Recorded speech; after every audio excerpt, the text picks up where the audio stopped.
வெள்ளைக்காரன் வந்ததுக்கப்புறம் தான் நமக்கு எல்லாருக்குமே படிப்பு கிடைச்சது, அதுக்கு முன்னாடி நம்ம யாருமே படிக்கலை அப்படிங்கிற ஒரு வார்த்தைகள் நிறைய இடத்துல பயன்படுத்தப்படுது.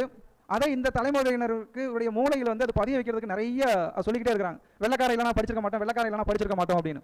ஆனால் உண்மையை சொல்லணும் அப்படின்னா, உலகத்தை ஆண்ட லண்டன்லேயே 1850களில் தான் பள்ளிக்கூடமே தொடங்கப்பட்டது. ஆனால் இந்தியாவில் நம்முடைய பறந்து விரிந்த பாரத தேசத்தில் 1811லேயே 7,32,000 பள்ளிகள் இருந்ததுக்கான சான்று இருக்கு.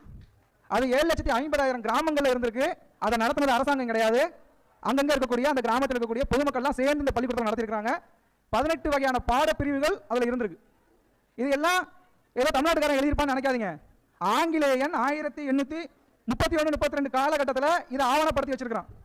இந்த மாதிரி இந்தியாவில் பாரதத்தில் பள்ளிக்கூடங்கள் இருந்திருக்குன்னு அவன் ஆவணப்படுத்தியிருக்கிறான்.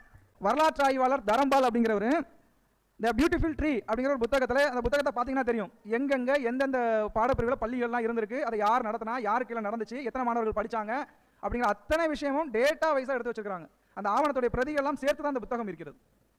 அப்போ நம்ம எவ்வளோ தூரம் ஏமாற்றப்பட்டிருக்கிறோம் புரிஞ்சுக்கணும். ரெண்டாவது, பிச்சை புகினும் கற்கே நன்றேன்னு சொல்லக்கூடிய அவ்வை பிறந்த அந்த மண்ணில் யாரோ ஒரு வெள்ளக்காரன் வந்து தான் எனக்கு வந்து கல்வியை கொடுத்தான்னு சொல்லும்போது நம்ம அப்படியே ஏன் ஏற்றுக்கொள்கிறோம்?